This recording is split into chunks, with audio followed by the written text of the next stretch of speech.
Hi everyone, welcome to the February 2020 edition of Farsight's Time Cross Project. Thank you so much for tuning in. I am Courtney Brown, Director of the Farsight Institute, and we have an incredible report for you today. Stonehenge, that's right. That enigmatic prehistoric monument is located about 75 miles or 120 kilometers southwest of London in southern England. It is one of the world's most popular tourist attractions. They say it was built in the Neolithic era, which is the Stone Age, by builders over a period of 1,500 years. Now there's lots of debates about how the builders moved those big blocks of stone all the way to southern England to build that monument, but we are not actually going to try to solve that part of the puzzle today. What we are going to do is to try to show you what Stonehenge was used for at its peak.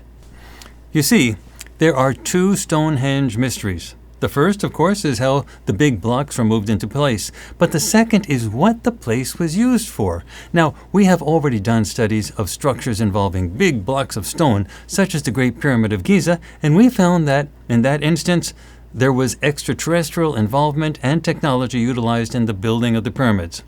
Modern archaeologists and historians don't know how the Stonehenge blocks were moved into their current location, although all types of ideas have been suggested, none of which are very convincing in my opinion. Now, I don't know if the ETs were also involved in moving the Stonehenge stone blocks, but figuring out how the blocks were moved into the Stonehenge area is not nearly as interesting as figuring out why the structure was built in the first place. Once it was there, what did people use it for? Moreover, since it was constructed over a long period of time, someone felt it important to maintain and expand the site. It is very unusual for something like that to be maintained by Stone Age people for so long a time. Given that a normal human lifespan back in the Stone Age was very much less than 100 years, maintaining a big block stone monument for such a long time is really weird. So determining what Stonehenge was used for becomes a really interesting puzzle. Now, some modern archaeologists and historians say that it was used as a burial site, or for ceremonies, or as a place of healing due to a belief in the stone's curative and restorative powers. It's also tidy and nice. But what we found out is very different, and it fits into an evolving picture of the development of modern human culture that is more than a bit disturbing. So hold on to your seats. We are going to show you what Stonehenge was used for, and it is not what the tour guides or the history books are likely to tell you. But first, I want to share with you a bit about what is happening here at Farsight. Last month, in January 2020, we started our new streaming service, FarsightPrime.com, and as I mentioned before, we have been increasingly concerned about our ability to publish some of our deepest findings, stuff that we have been holding back on in the past. So we created our new streaming service, which is similar to other streaming services such as Hulu and Netflix, so that we could publish the deepest of the deep. All of Farsight's past mysteries projects are on FarsightPrime.com, and our first new project was published in the middle of January, The Death Traps, a project where we investigated what happens to people after they die physically. As stunning and disturbing as the findings of that project are, it is only the beginning. Nothing in this world is what it seems to be. Humanity is not just evolving all by itself. Manipulation is afoot. Manipulation so extensive and so pervasive that it can only be described one project at a time. Now, in 2 weeks, in mid-February, we are going to answer another key question. Where did we come from? You see, from the death traps, we found that a technological method appears to be used to recycle souls into non-ending lives on Earth after ripping their memories from them in a manner that is as brutal and tortuous as it is universal. But Earth as a prison is much more complicated than just a soul recycler system. You see, your memories seem to be a key ingredient to maintaining the prison.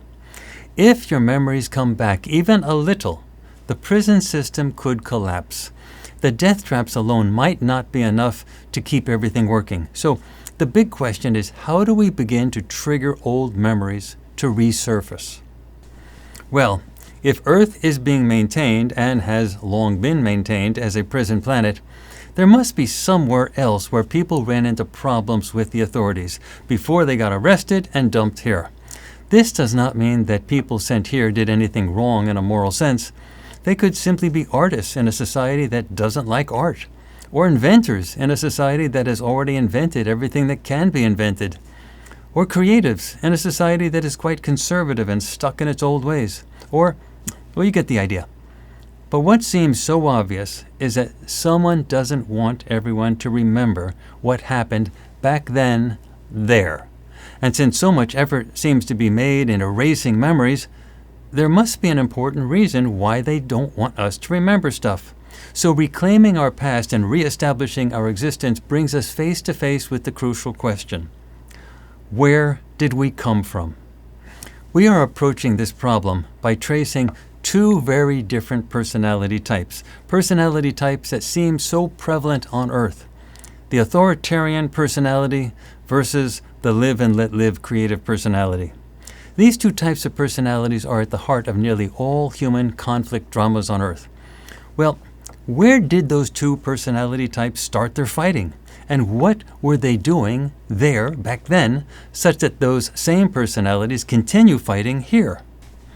You see, understanding them there will help us understand ourselves here, because people repeat themselves. In the absence of memory, one can't learn and move on, so the conflicts will continue. With our new project, we seek to show you what we were doing there before we got here. Get ready for Star Wars on steroids, as we do our best to put the pieces together. The new project is titled Where We Came From. Mid-February, only on FarsightPrime.com.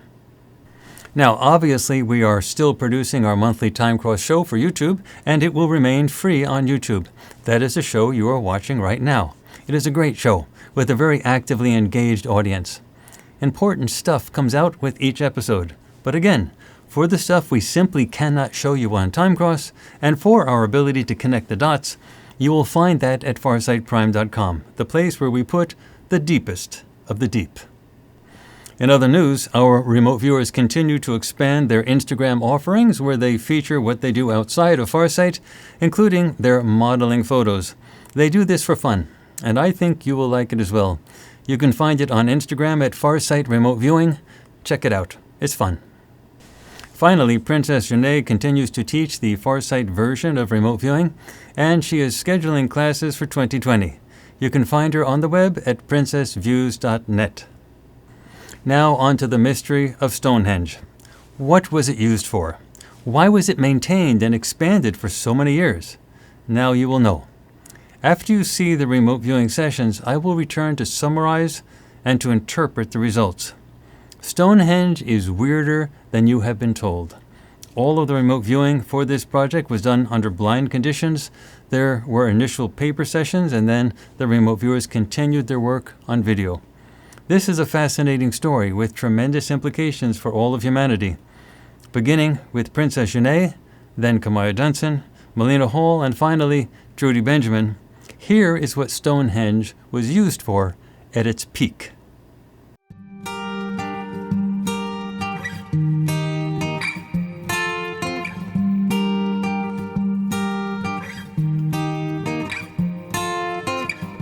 Is it alright if I 49118926.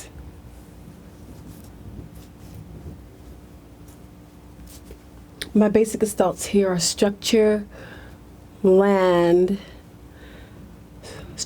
land. I generally see flat terrain, but it's kind of bumpy yet smooth. I see foliage. Looking up, moving up and looking down, I see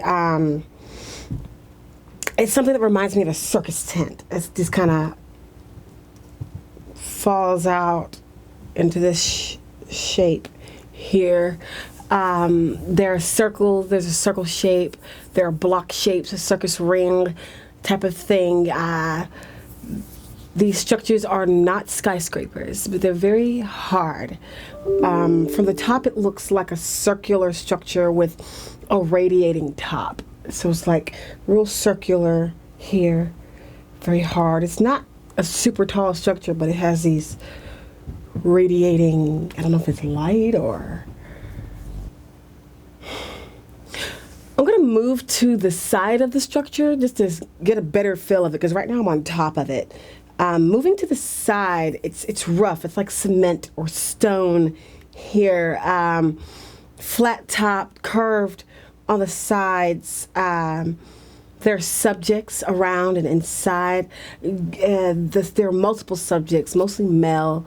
Minimal female energy here. Feels very military-like, but different. Controlled, in a sense.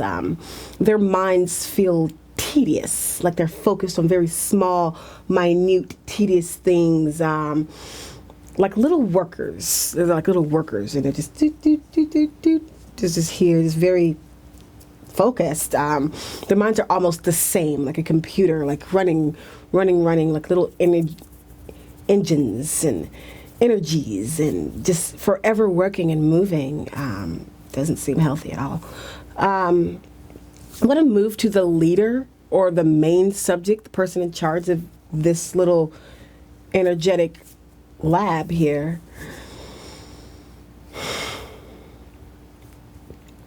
There's very large energy here. In charge, this guy reminds me of like a boss, a god, thick build, not slim but not fat, maybe somewhere in the middle. Long white overcoat, like a doctor or button robe type thing. He barks his orders. He's rude. He create, build, break, fix, fight, work, protect, perfect. It's hard to hear. He's not the nicest, but he's not mean. He's just a little rude. Feels almost like a cult. One person brainwashing lots of people, telling them what they are and who they are, what they do, who they should be, how they should think and move, and hypnosis. It's very odd brainwashing situation here. But it's like it's voluntary. Like they knew they were going, they knew what they were getting into. I don't want to be a part of this culture. These people are in formation, and ideas are being planted or imprinted into their mind. It's like some type of religion. It's definitely very cult-like.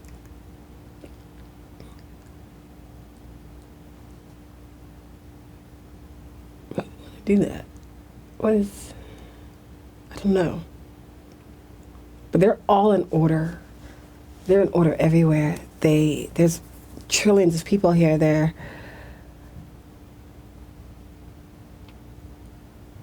And they move. Like if you think about ants, the little song, ants go marching one by one. Like they're just all like in line and just here. It's not there. There's so much brainwashing going on.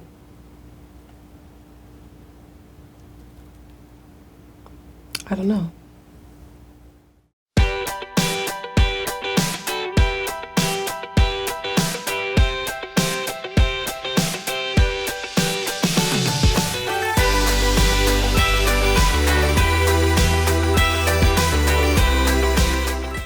Today we'll be exploring target 38164211.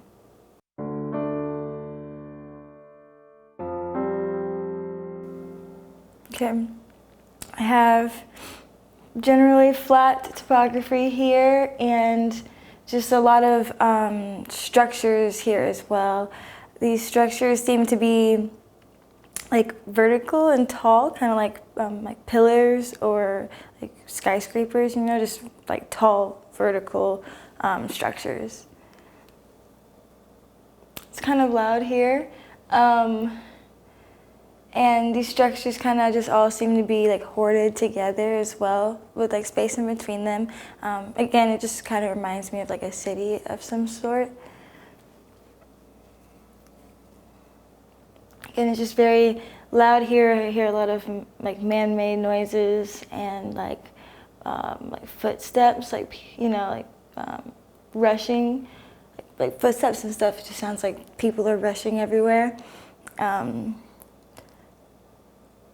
So I see subjects here now, and these subjects are male and female. So this is kind of what it looks like.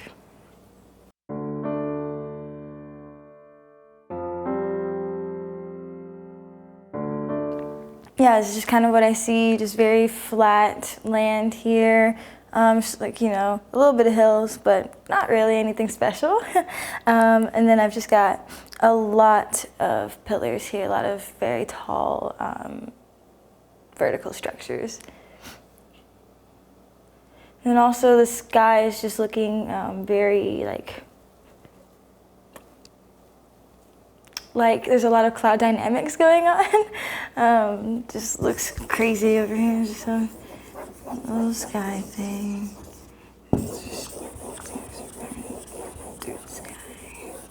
So again, just something cloud dynamics or just thick clouds here, but that too. And then don't want to forget my subject.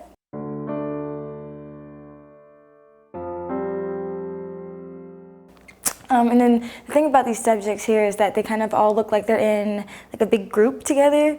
So this feels very much like a focused gathering of some sort. But yeah, they all kind of just seem to be going somewhere as a group or doing something as a whole. Now I'm going to do a deep mind probe of my subjects.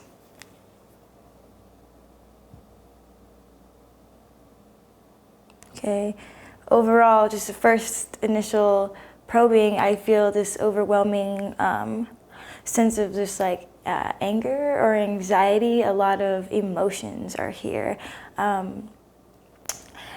It feels like they're all like, this group is very like crazy, you know? It feels like I'm probing like a bunch of zombies or something, like, you know, because zombies kind of just like run around aimlessly and just have, I mean, I don't know what kind of thoughts they're having, but they feel like they have very like mumbled, jumbled thoughts.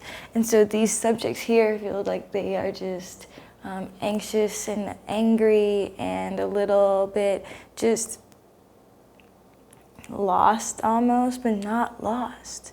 Lost mentally. Like so much is going on that they feel just like, ah! That was so weird. But you know, like something crazy. Okay, yeah, so just all these exaggerated, you know, emotions feel like there's just like a riot going on. Like, you know, do that. Riot, like it's a riot, or it's like something just big, and it's like everyone's hearts are beating so loud. Like I can hear just like doot doot doot doot doot. I can just feel that anxiety and like pressure that these subjects are feeling here.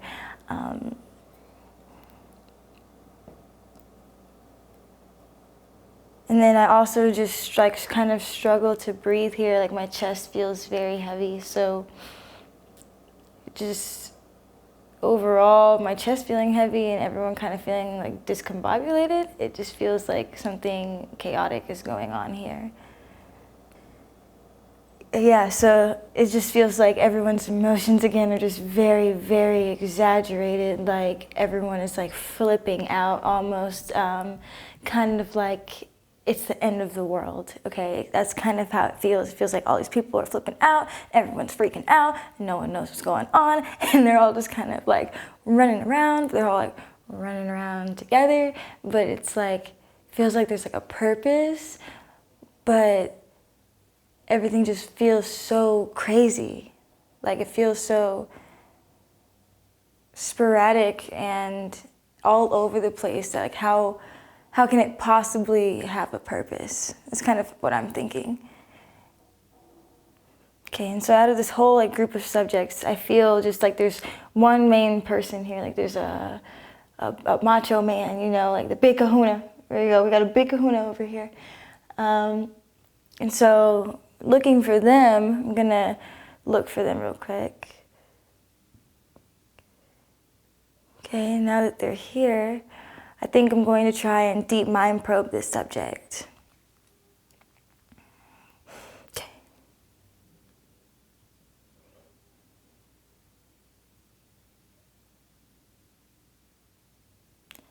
When I probe this subject, I feel like I'm standing still, like time just stood still. Like I probed everything and everything got quiet. Like it was just like, whew, nothing. Like a complete opposite of what the rest of these subjects here are feeling. Okay, yeah, it just feels like I'm in a very cold, dark place. Like the subject is in a very cold and dark place mentally. Like he's got something he's dealing with. This does feel like a male subject, and he feels kind of like mature in age, like he's middle-aged. And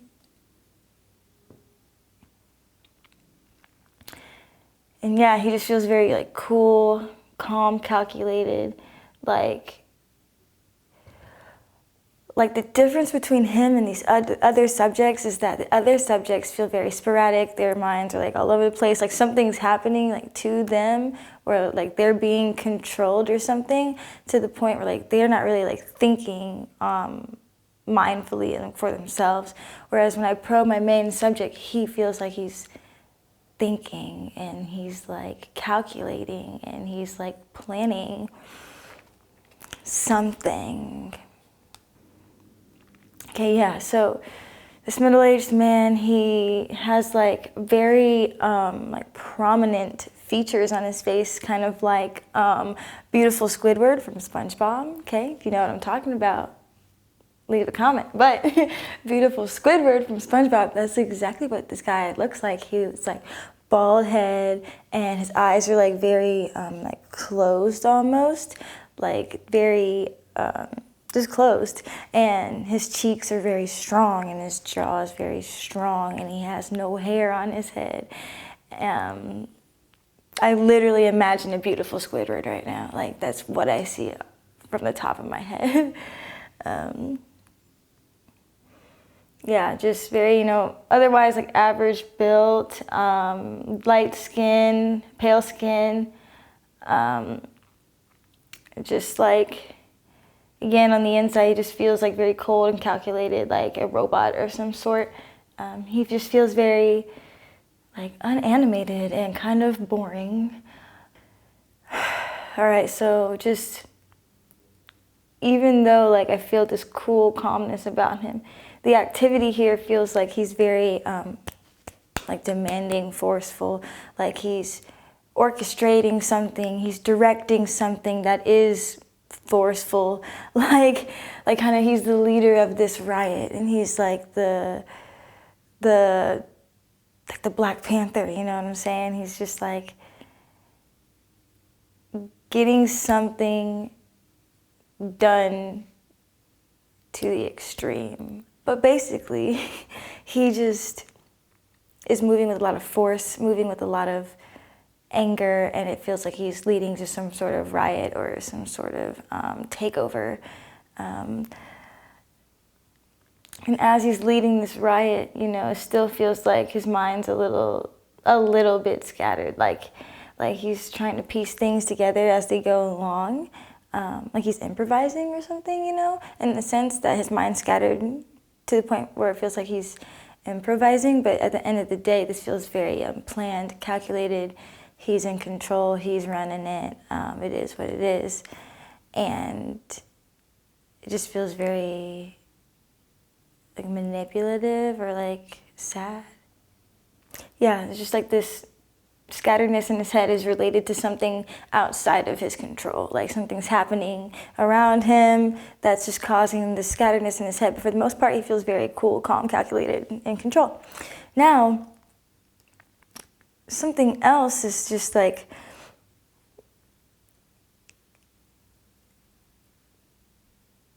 he he doesn't feel like he's doing anything wrong, though. Like, it feels like he thinks something good is gonna come out of all of this.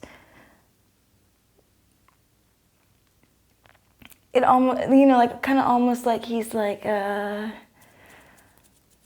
what's the word?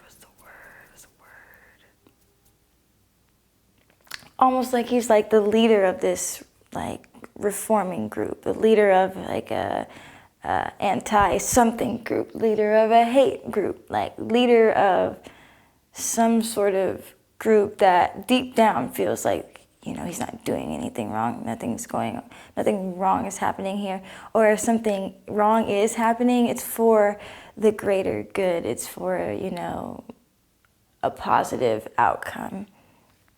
Overall, just the energy here, it feels like it starts off very like angry and passionate. Like, I'm telling you, it feels like someone's fighting for something or fighting against something. It just feels like there's a lot of passion, a lot of anger here, and a lot of heart.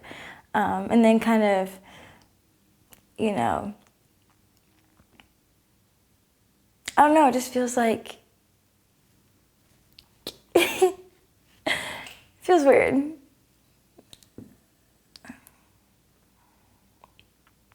then kind of after that, it starts to feel just a little cool and calm. Like, a bunch of chaotic stuff happened, and then it was like bliss, you know? Kind of like after you drop a bomb, and then it's like silence. That's exactly how it feels over here.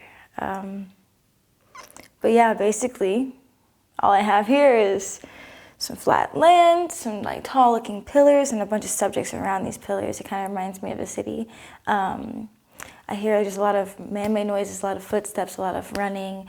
There's like, throughout this group of people, there's, you know, one main guy here, and he seems to just really be in control and running the whole show, I guess. And like, he really feels like something good is going to come out of all of this. And I'm just gonna say it feels kind of chaotic and a little sad, but it is what it is. And yeah, that's all I have for target 38164211. 4 in the afternoon, I'm quite home awaiting you. Fall in love with me, baby. Flat, grassy land. I see a lot of green color.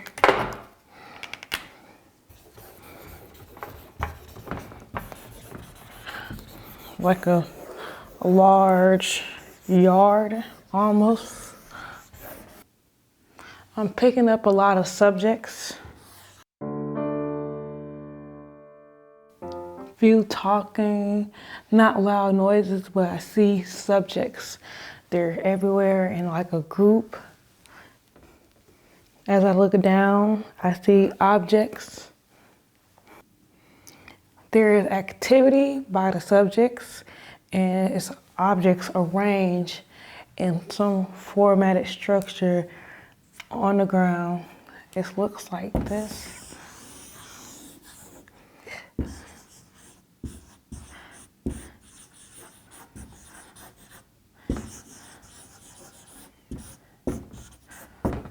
Like large pillars standing above the subjects in this curve dynamic. Let's look into that.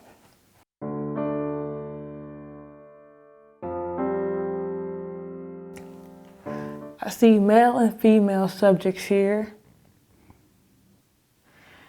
These subjects comes in peace. They are very humble and seems to be praying. These subjects are in groups.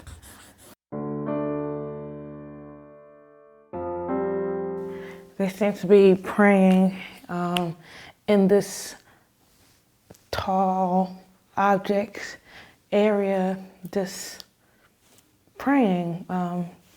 Very silent, a lot of humming sounds.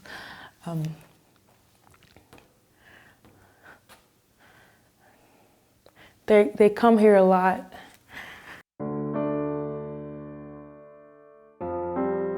This round area with grassy land. Those subjects seem to be praying towards something, someone. That someone is either he or she.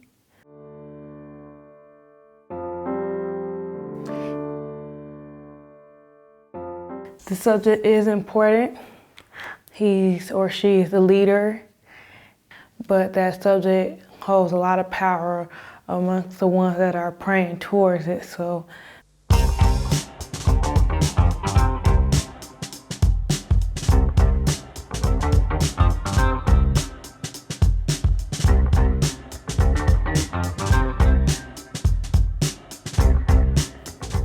my name is Trudy Benjamin, and today I'll be exploring target coordinates 83145266.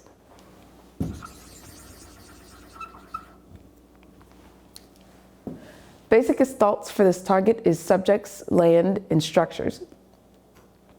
I'm noticing large objects, man-made, and that are hard, and subjects nearby. There's level topography and natural land. There's multiple male subjects as well. Objects are man-made and hard, but very rough textured,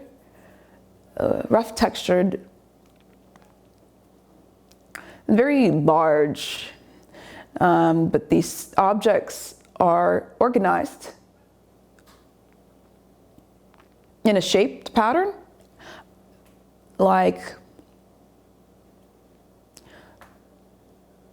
in a circle, a weird shaped pattern. All of these objects are large and they seemed to be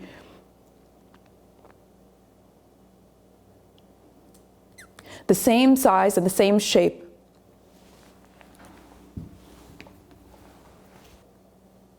There are subjects nearby these large structures and objects.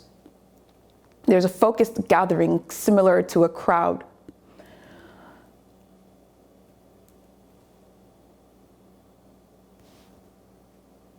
I hear screaming and shouting and loud sounds from these subjects that are surrounding these structures as well.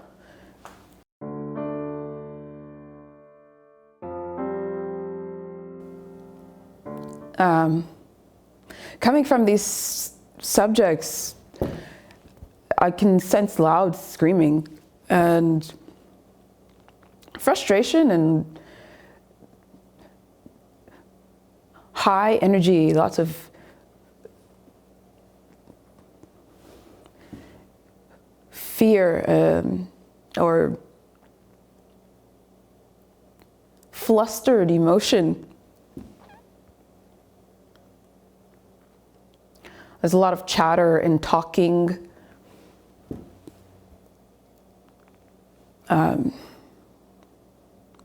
Fast movement, like running, or lots of fast running and movement and talking and shouting and just confusion. I'm going to deep mind probe one of these subjects.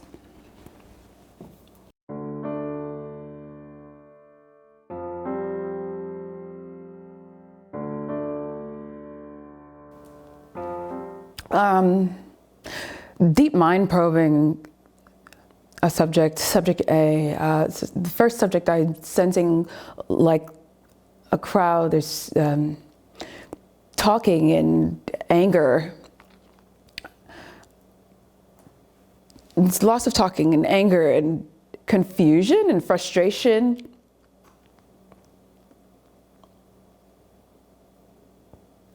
It's just really loud. The concepts are just anger and is something focused around safety and fire and just a lot of anger energy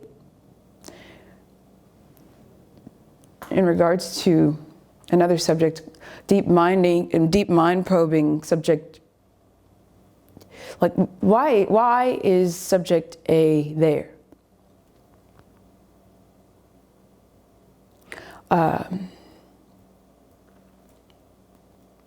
To harm someone or something or certain people in the group.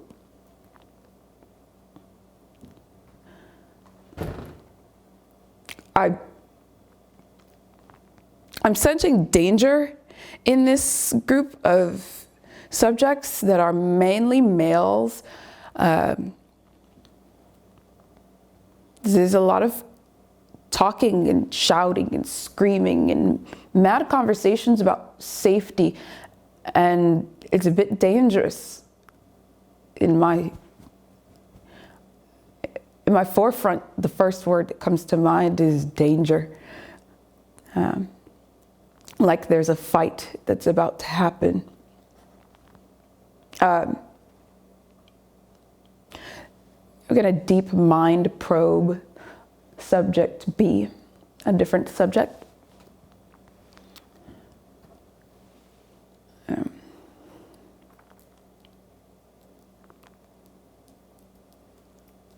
There's just a lot of anger again. There's still a focused gathering. It's just focused around safety and fire. Why is subject B there? Helping someone or something. Helping someone or something to be safe, or saving someone, or solving a problem, or fixing something, or changing a situation to be better. Something is being healed, something is being helped, something is being protected.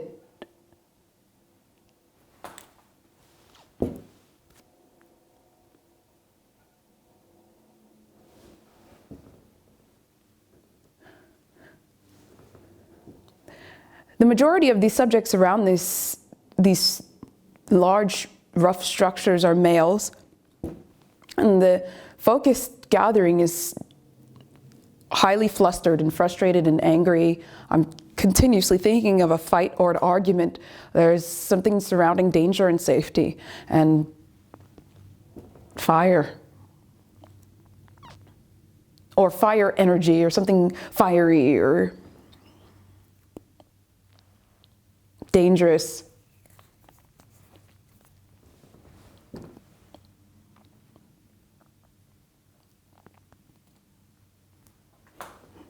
And that is all I have for target coordinates 83145266.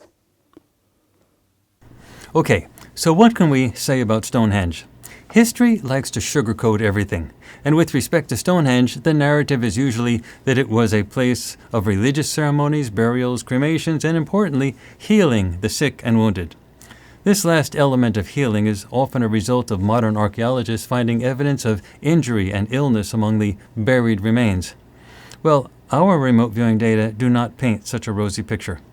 Our data suggests that Stonehenge, at its peak, was a violent place where cult leaders controlled their followers in disturbing and often chaotic rituals. Stonehenge was a setting where control over the masses was established and reinforced. It seems that no matter where we look in human history, the narrative is always the same. Human leadership seeks to control its followers at all costs, and human leaders seem to be willing to do whatever it takes to make this happen and to make it stick. Our data seem to suggest that some of the injuries in the human remains found at Stonehenge may have been injuries that occurred at Stonehenge. If early Americans were willing to burn suspected witches at the stake in Salem, Massachusetts, why wouldn't early Brits similarly engage in religiously inspired cult violence? Perhaps what strikes me as most interesting is the observation that the minds of some of the cult leaders at Stonehenge seem robotic or emotionally dead.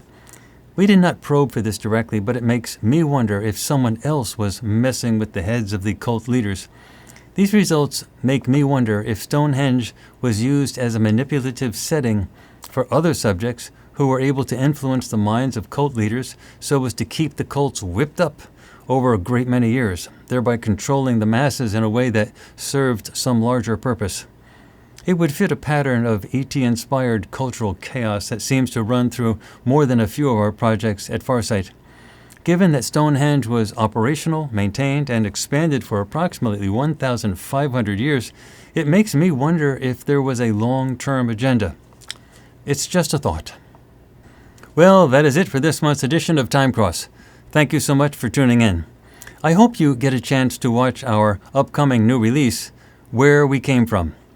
It might even trigger some hidden memories. It will be out mid-February in only 2 weeks, only on farsightprime.com. Also, I hope you watch our recent release, The Death Traps, and be sure to watch our recent mysteries project, Oumuamua and the Bird of Prey, as well as our other mysteries projects such as The Secret Apollo Moon Missions, Moses Beyond Exodus, The War in Heaven, and also Tunguska Complexity, Remote Viewing Area 51, the Roswell UFO crash, the investigations into the 9/11 events, the assassinations of John F. Kennedy and Martin Luther King, the psychology of Adolf Hitler, and some amazing explorations into UFOs and extraterrestrial life. You can find all of them on farsightprime.com, the place where we show you the deep, and where we connect all the dots. I hope you become one of our monthly subscribers. As always, all Farsight remote viewing work is done by highly trained remote viewers working solo under blind conditions with no communication between any of the remote viewers. So Farsight projects are nothing short of amazing, and there is nothing like it anywhere else. And remember that when you watch our mysteries projects, you are helping us at Farsight do our work, including the funding for our Time Cross project, which we offer free to the public, but which costs us a few $1,000s to do each month. So you really help when you follow and watch our activities and research. Without you watching our projects, we would not exist. Finally, please remember to subscribe to our YouTube channel, Farsight Press, to keep up with the latest. And please remember to click on the notifications bell that appears after you click on the subscribe button. The subscribe button by itself does not do much. It is similar to a like on social media. So that notifications bell is the key to being notified when we publish a new project. You can find information about all of our present and past activities on our website. Also, on our website, please sign up for our free email newsletter where we announce all of our major projects. To be safe, it is actually best to do both things: to subscribe to our YouTube channel and to sign up for our free email newsletter. Those really are the only ways we can let you know when we post something new. Stay ahead of the curve. Let the mainstream fade in the dust. Be there now.